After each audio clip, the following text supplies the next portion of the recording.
Hey guys, Desolator Magic here, and this may shock you, but we've got another leak from Wizards of the Coast.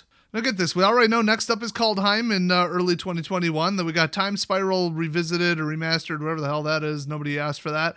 Then we got Strixhaven aka Hogwarts, then we got the Dungeons & Dragons set, and then we've got Modern Horizons 2, because the first one went so well, and then we've got some kind of buy even more than you normally do gimmicky bullshit where it's Innistrad werewolves and then Innistrad vampires at the same time. In quite possibly the greediest move ever, they've gone full-blown Pokemon Red, Pokemon Blue. I'm sure that's what this is.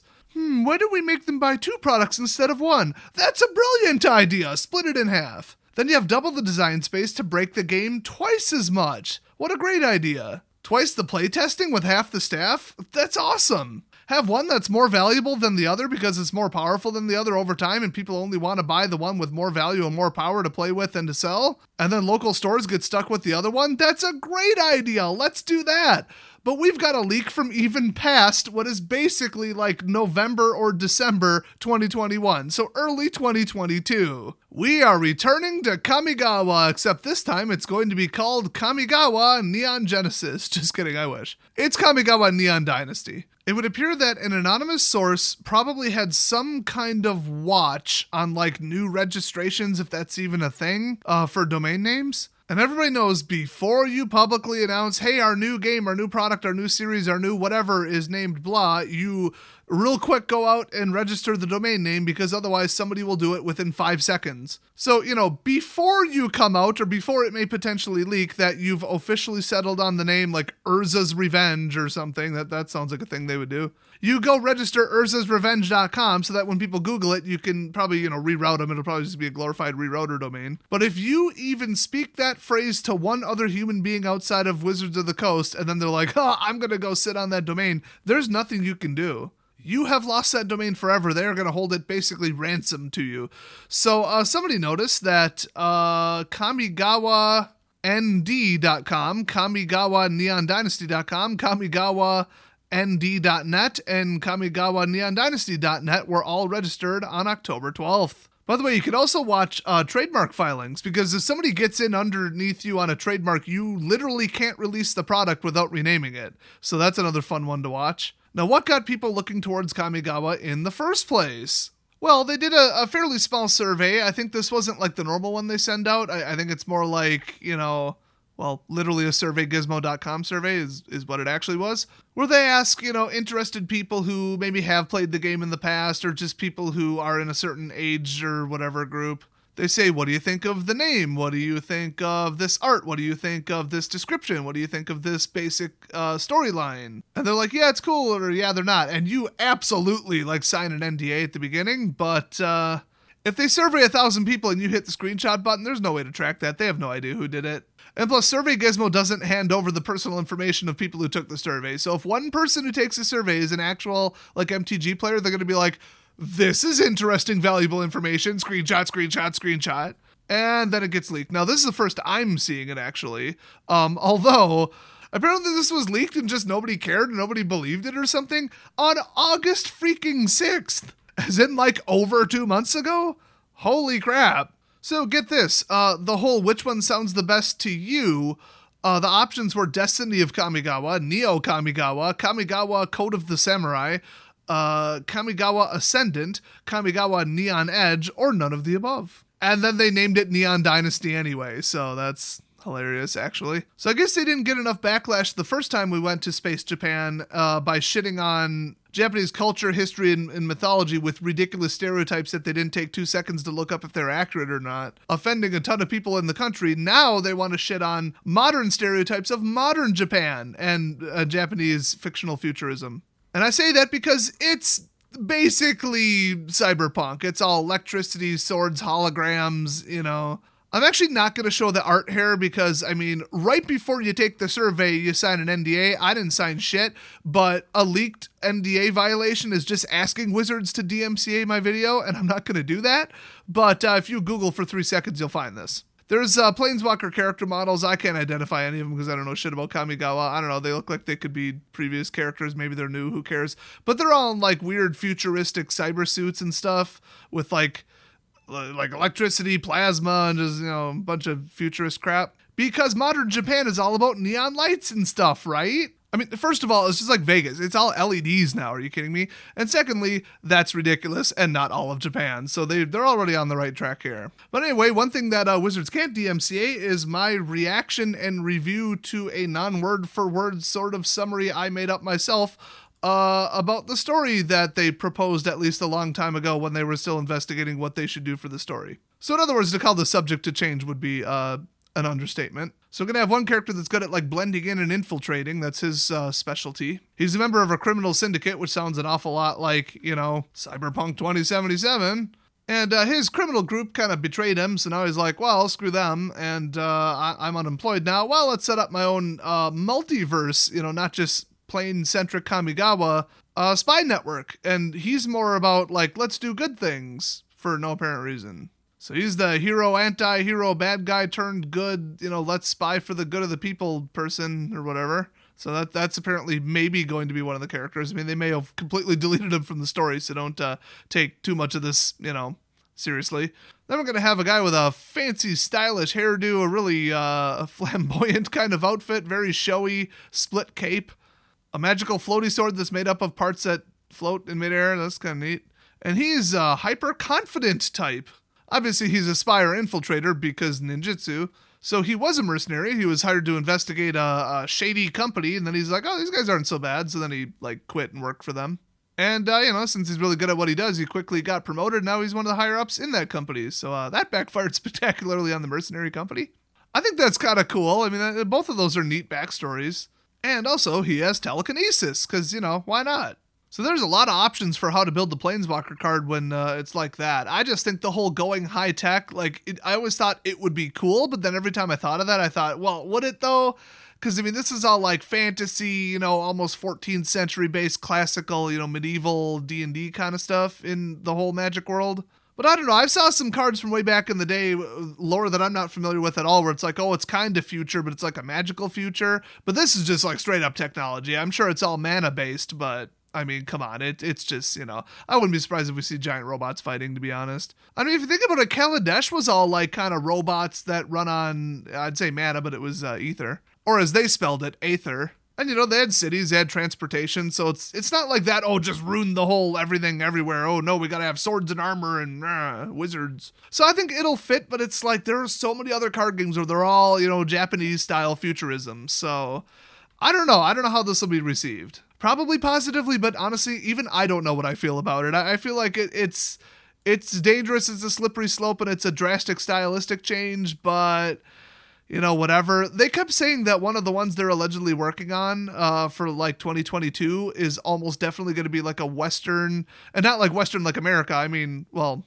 let's just say cowboy set. That's what I meant, cowboy set. Here's the problem. If you had one plane that had super high technology or mana-based technology or, ether-based technology or whatever, you would just be able to absolutely obliterate everybody else we've ever seen in the Magic universe just about.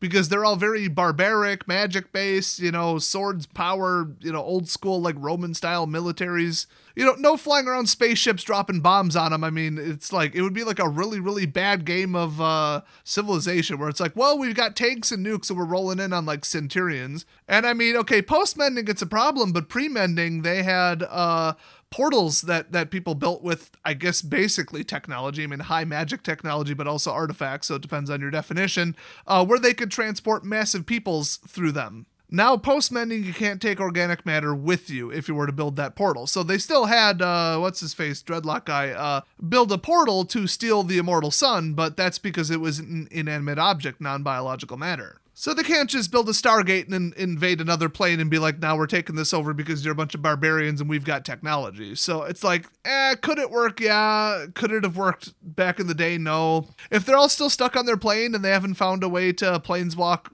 and bring biological matter with them, then I guess they're not at a sufficient level of technology / mana technology to be a threat to the entire rest of the multiverse. Or maybe that's the point. Maybe they are developing that and maybe that they are a threat to the rest of the multiverse. I mean, the guy did say he wanted to set up a multi-planes spy network to just kind of see what's going on and help people out, allegedly. Maybe there's a counterpart where they're like, yeah, I'm going to set up an interplanar thing, and also I allow non-planeswalkers to planeswalk somehow. Just a device that can teleport you between planes. Well, now we've got another interplanar threat, this big coalition of criminal bad guys or whatever. That'd be kind of neat, I guess. So a big future reset, it could be done very wrong, it could be done very right. The logic of it is shaky, but it's not impossible. I would have loved to see a Western set first, personally. And maybe we will. This could be late 2022. Who knows? So there's a third character who has some kind of, looks like a core climbing rope, but the rope's made out of, I don't know, electricity or magic or some bullshit. His blades have some kind of light up thing on the, or his katanas have a light up thing along the blade, I should say. So that's some kind of mana or ether, or who knows. He's got like a tight ninja suit. Looks pretty futuristic. It's almost like an Iron Man thing, but it might still be, just like bulletproof material or something. Arrow-proof, I don't know. But then he's got like a thing that looks like it would be a mask, but it's like floating in front of his face, and it almost looks like a holographic cell phone or like tablet or something. If they're gonna do computers, I mean, I gotta say, I'm out. That's ridiculous. So anyway, this is some kind of hyper-militaristic loyal special ops agent. He's like the Secret Service guarding the ruling class. Apparently the ruling class is being targeted by that last group that the mercenary ended up joining, thinking, oh, they're not that bad, they just want to progress, and all the oppressive government saying we can't do this, can't do that, can't use this type of magic, whatever. We've got to follow the old ways, and then these guys are like, no, we got to follow the new ways. So this guy's like, I'm going to defend the emperor or whatever, the ruling class against that big corporation / group of people who want to overthrow them. But now he slipped up at immediately finding out a plot against them. So they're like, oh yeah, you've been dismissed. But he's like, well, I might be in trouble here for not doing my job properly, but what if I go rogue, go off the grid and track down the culprits and solve the plot? Then maybe they'll hire me back and take me back as an elite bodyguard that probably has a pretty good paycheck. So that's his deal. Once again, cool backstory. I mean, I like the lore so far. If they stick to anything that resembles this, they might have flushed all this down the toilet depending upon the results of the survey though, but I can't imagine people would be like, no, I don't like this, do it again. I bet it was like 95%. Yeah, that sounds cool as shit. But get this, they made it sound like, he's fighting against the people who want to overthrow the government that already are trying to overthrow the government. But this particular threat and conspiracy came from outside of their plane. Ooh. And they kind of imply that maybe he's not a planeswalker himself, but now he has to get real familiar with how all that interplanar stuff works. So he can change matter into different shapes and bend them and whatever. But only temporarily, then it returns to its original shape. So I bet when he enters battlefield, his like +1 or whatever, if he is a planeswalker, I mean, they weren't clear on that, he would turn, or even just ETB creature, whatever, he could turn like another creature or an artifact into an equipment, like a very specific, like a katana or something, and use it until he leaves play. That'd be kind of cool. I mean, they haven't done anything like that yet. And that's about all we know for now. Survey leaks are nothing new. I'm surprised that they don't happen more often. I'm surprised that Wizards even bothers. I guess they really want to get the style, the lore, and the artwork and the feelings right and correct things that people don't like ahead of time. And they're just willing to risk a giant leak. And then they put absolutely zero effort or competence into playtesting the cards. Because I don't care how good the lore is and how much I like the characters, if the game goes to an unplayable power level with a bunch of broken shit and everybody just net decks the same 2 decks, well then I don't give a shit about your product and I'm not going to buy it. Because I'm not going to play Standard because you freaking ruined it. So I'd focus, once again, more time, more effort, more resources away from surveys and on just making the game fair and not shit. Wouldn't that be nice for once? But yeah, it's nothing new for companies like this to do surveys. I mean, that's just whatever. So apparently this was posted on Reddit 2 months ago, this just breakdown of, oh, here, this is an alleged survey, and it got no traction, got 8 upvotes, and everybody forgot about it, and I never heard about it. I guess everybody thought it was fake or something? Reddit is really stupid in that, 1, usually they fall for this stuff really easily, even if it is fake, and 2, how dumb are they to not just assume that this is worth discussion, especially given the source and how accurately written it was? And plus, right after someone, I think it was Gavin, he said something like, if you're interested in Kamigawa, just wait and see. And we haven't really gotten I mean, besides a little bit of a Kamigawa reprint and something recently, he made it sound like a very close upcoming set. I think he said this in 2019 was going to be Kamigawa, and we haven't returned to there yet. So it might have even been 2018 when he said it. So I guess they had this in mind at least, or they solidified that this is the plane they'll go to. And for all we know, this could have been kicked back. Maybe it was supposed to be sooner. I mean, this is at the edge of what they planned for. I mean, probably 2023 is being speculated upon and finalized right now. So, I mean, yeah, as far as I'm concerned, these are all real. I mean, I can't imagine they wouldn't be. At least after 2 months, it's finally getting some attention now that the domain names have been registered, and the Who Is just straight up says, like, Wizards of the Coast. Or wait, no, it says Network Solutions, which is a, I guess, proxy that Wizards typically uses. But, I mean, how many are there even in the world? Just saying.